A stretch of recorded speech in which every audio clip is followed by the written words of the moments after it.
నమస్తే. సేమియా పాయసం, సేమియా ఖీర్ ఎలా చేయాలో చూద్దాం.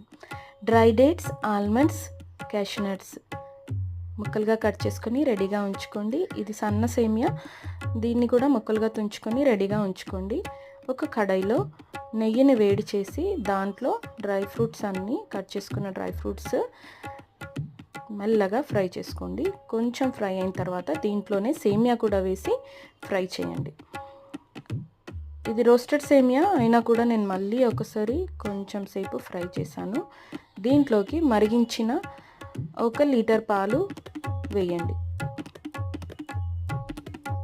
పాయసం పల్చగా ఉండాలంటే సేమియా కొంచెం తక్కువ తీసుకోండి. నేను 100 గ్రామ్స్ తీసుకున్నాను. 50 గ్రామ్స్ 1 లీటర్కి సరిపోతుంది అనిపించింది.